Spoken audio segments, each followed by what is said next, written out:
Olá, tudo bem? Como vai você?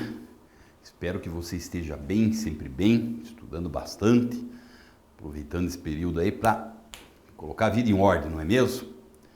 Sou Rivaldo Machado, sou seu professor de Geografia aqui do SAI Digital.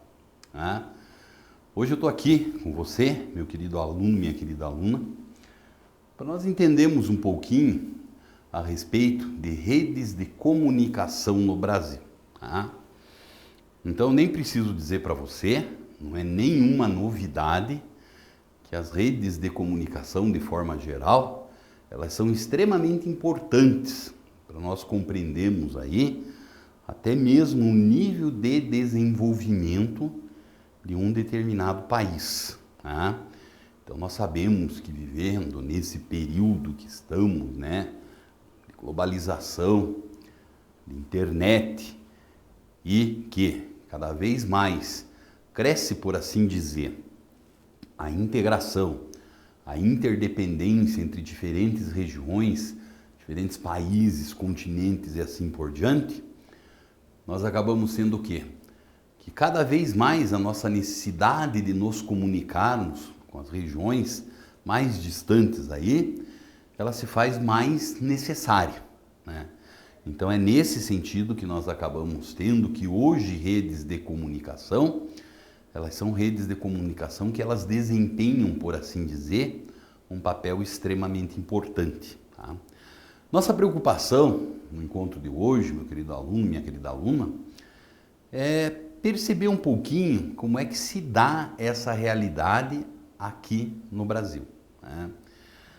Primeira coisa que nós temos que entender é que, basicamente, quando nós falamos em redes de comunicação de forma geral, ou nos diferentes tipos de comunicação e nos referimos ao Brasil, isso não é uma coisa muito velha, é uma coisa mais recente no Brasil, Só para vocês terem uma ideia aí, não faz um século ainda, os primeiros jornais, por exemplo, começaram a ser impressos no Brasil, O advento da televisão e do rádio, então isso acaba apresentando aí uma idade muito mais jovial, por assim dizendo, Mas, por outro lado, ao mesmo tempo que nós acabamos tendo que essas redes de comunicação no Brasil, elas levaram um espaço de tempo muito longo para serem instaladas, principalmente se comparado com os países desenvolvidos, por outro lado, nós acabamos percebendo o quê? Que o Brasil, de forma geral, ele conseguiu, por assim dizer, se adaptar rapidamente a esse ambiente das redes de comunicação. Hoje nós podemos dizer com toda certeza, ainda existem em nossas redes de comunicação dificuldades estruturais que são gigantescas. A nossa infraestrutura de telecomunicações, principalmente, ela é uma infraestrutura que ela apresenta falhas gigantescas, deficiências gigantescas, e logo mais adiante, quando nós formos analisar um pouquinho a realidade nas diferentes regiões aí, nós vamos perceber o quê? Que isso também é uma coisa facilmente perceptível, Bom, falei agora há pouco para você aí que nossas chamadas redes de comunicação, elas são recentes no Brasil, Principalmente quando a gente pensa aí nos meios, de mídia no Brasil. Grandes grupos de comunicação hoje se formaram no Brasil, mas assim mesmo, apesar de nós termos grupos aí que se destacam, como grupos nacionais, como estando entre os maiores do mundo, apesar disso ainda nós temos problemas relacionados com isso.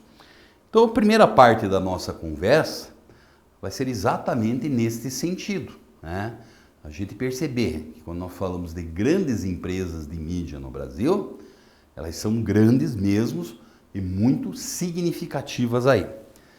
Essa primeira telinha que eu trago aqui para você, ela vai mostrar um pouco dessa lógica, Então aqui eu selecionei para você basicamente 3 grandes grupos de comunicação no Brasil e o tamanho deles, Primeiro, Grupo Globo.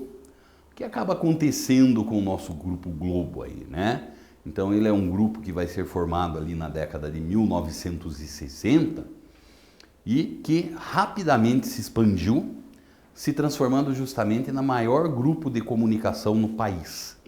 Para você ter uma ideia, em 2016, o faturamento desse grupo esteve na casa de 15,3 bilhões de reais. Isso não é pouco, né? Levando em consideração que basicamente é um grupo que ele começou a partir da ideia da televisão, né? E ele se expandiu para uma área muito grande, né? Tá lá ele presente, por exemplo, na imprensa escrita, no rádio, na televisão ainda é a maior emissora que nós temos no Brasil e ela tem uma audiência, um faturamento muito superior ao segundo colocado que nós já vamos ver e que nós percebemos, por assim dizer, né, que de uma certa forma conseguiu aí se adaptar muito bem a essa evolução que passou nos últimos anos, principalmente com o advento da internet. A televisão em si, com esse advento da internet, ela teve o quê? Uma queda significativa da sua audiência, né? Então nós sabemos hoje que a internet trata de fornecer uma quantidade muito grande de produtos de entretenimento. Então com isso nós acabamos sendo que esses modelos clássicos, como é o caso da Rede Globo, tiveram que se adaptar e se adaptaram muito bem, né? Hoje, por exemplo, uma empresa que é chamada de Globoplay, que transmite em streaming aí, ela cada vez vem engolindo fatias, por assim dizer, mais significativas do mercado, né? Além disso, nós acabamos sendo o quê? SBT, o segundo grande grupo. Perceba você aqui, ó, faturamento do SBT foi em 2017 de 5,9 bilhões de reais, né? Então por aí você consegue perceber claramente como é que funciona essa lógica, sendo que o faturamento da primeira em relação à segunda, a primeira é 3 vezes maior, né? Onde nós acabamos sendo que basicamente a grande característica desse segundo grupo está mais caracterizado por ser justamente uma empresa mais voltada para a televisão mesmo. Mas assim mesmo ela trata de fazer o quê? Ser o trampolim, por assim dizer, da venda de uma quantidade muito grande de todo um grupo empresarial que tem uma relação muito forte aí, né? Em terceiro lugar no Brasil, nós encontramos o Grupo Abril. O Grupo Abril, ao contrário dos 2 primeiros grupos que nós temos aí, ele vai ser um grupo muito caracterizado, principalmente pela imprensa escrita, né? O faturamento deles em 2013 foi de 4,5 bilhões de reais, né? Então o que acaba acontecendo? O Grupo Abril ele vai ter a Editora Abril, que é o carro-chefe de todo o grupo, onde nós vamos encontrar que, sem sombra de dúvidas, algumas revistas semanais é o maior destaque, como é o caso, por exemplo, da revista Veja, que é o carro-chefe de todo o grupo, né? Mas além disso, nós temos uma série de outras revistas que atendem segmentos os mais variados possíveis, né? A mulher, o esporte, questão relacionada com o campo e assim por diante, né? São essas nichos, essas fatias do mercado que nós encontramos aí, né? Então com isso nós acabamos percebendo o quê? Nós acabamos percebendo, para ficar no exemplo só das 3 maiores ou dos 3 maiores grupos, isso sem sombra de dúvidas é um peso muito significativo aí na economia de um país, né? Então forte isso, principalmente a TV brasileira, o jornalismo brasileiro é um jornalismo que é reconhecido como de alta qualidade no mundo inteiro, e isso se deve principalmente à grande quantidade de prêmios internacionais que nós recebemos. A teledramaturgia também é outra característica muito forte do brasileiro, questão que está relacionada com tudo isso, todo o mercado de publicidade e propaganda, também está entre as grandes produções em matéria de qualidade que nós encontramos no planeta, tá certo? Mas só que quando nós falamos em redes de comunicação no Brasil, isso não deve ser apenas e exclusivamente essa questão das grandes empresas de mídia, né? Nós temos também uma outra característica que deve ser analisada, que vai dizer respeito aos meios de comunicação em si. Quando a gente faz uma análise aí sim mais geográfica, né, desses meios de comunicação, nós acabamos percebendo que no caso brasileiro, ele segue uma mesma lógica de diversos outros fenômenos que ocorrem no Brasil, e isso está diretamente relacionado com o fato de nós termos o quê? Uma imensidão territorial gigantesca, né? Além do país ter essa imensidão territorial gigantesca, nós também acabamos encontrando aí que existe uma diversidade no nosso país. Essa diversidade se dá tanto em aspectos físicos, né? Clima, relevo, hidrografia e assim por diante, como também em aspectos humanos. A população em si, a economia e muitos traços culturais, muitas vezes aí no Brasil, nós acabamos percebendo o quê? Nós acabamos percebendo que é muito significativo. Se você for comparar, por exemplo, o sul do país com a região norte do país, nos aspectos sociais, isso são gigantescos. E, por consequência, também em cada uma dessas regiões, nós acabamos percebendo o quê? O acesso que a população tem a esses diferentes meios de comunicação aí, isso é muito significativo. E é isso que nós temos que perceber. Então, presta atenção você, por exemplo, nesse mapinha que eu tenho aqui, ó, o acesso à internet. Sabemos que a internet hoje é um meio de comunicação essencial que nós temos, né? Como é que vai se dar esse acesso nas diferentes regiões? Você pode perceber que nessa parte superior nós temos uma legenda do nosso mapa aí.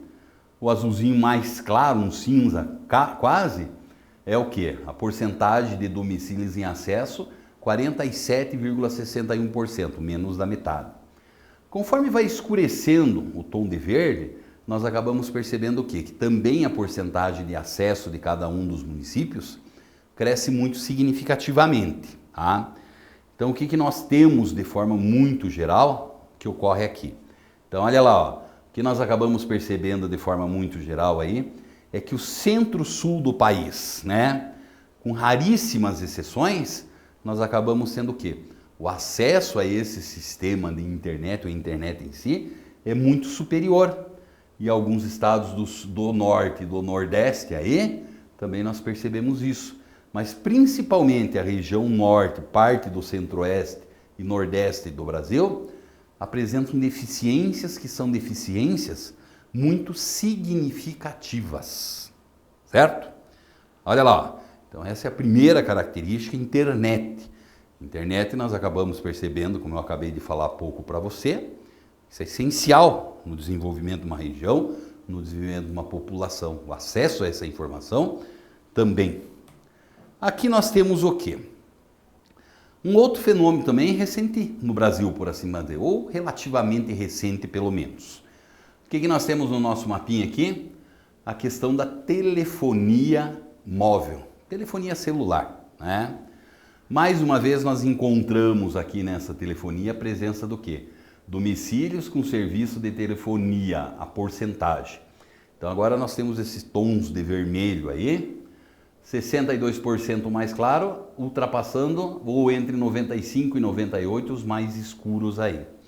Então, mais uma vez, aquela velha ideia que nós temos de uma forte concentração, principalmente do acesso a essa telefonia celular, mais no centro-sul do país, é uma realidade que se repete, quase muito parecida com o acesso à internet, né? E por outro lado, nós acabamos sendo o quê? Nós acabamos encontrando que o Nordeste e o Norte, não de forma geral, mas é uma característica se comparado com o Centro-Sul, seriam justamente os estados onde esse acesso a essa telefonia móvel, ele é um acesso um pouco mais complicado, um pouco mais difícil, né? Muitas vezes nós encontramos que a dificuldade desse acesso à telefonia móvel, ele está muito relacionado também com um padrão de consumo da população, né? Porque você sabe muito bem que para a nossa telefonia na atual tecnologia predominante, que é o chamado 4G, ele precisa de uma certa proximidade à torre retransmissora do sinal e receptora, não é mesmo? Então o que acaba acontecendo? As empresas de telecomunicações só fazem o investimento de fazer a cobertura nessas regiões, aonde que elas sabem que vão ter um retorno através de um número significativo de consumidores, de clientes deles, né? Então, muitas vezes você explica isso, essas imensidões do norte do país, que são áreas basicamente o quê? Desabitadas, não teria usuário, né? Muitas vezes é uma realidade que nós encontramos em alguns estados nordestinos também. Por conta de quê? Por conta aí do baixo poder aquisitivo dessa população, né? E para fechar a nossa conversa, Tecnologia digital recentemente chegada no Brasil, que a realidade também ela é uma realidade muito parecida com o que nós encontramos nas demais regiões. O Centro-Sul, com destaque aonde se encontra, a maior região com cobertura desse tipo de sinal de TV. Tudo bem? Tudo legal? Então tá bom, um grande abraço para você.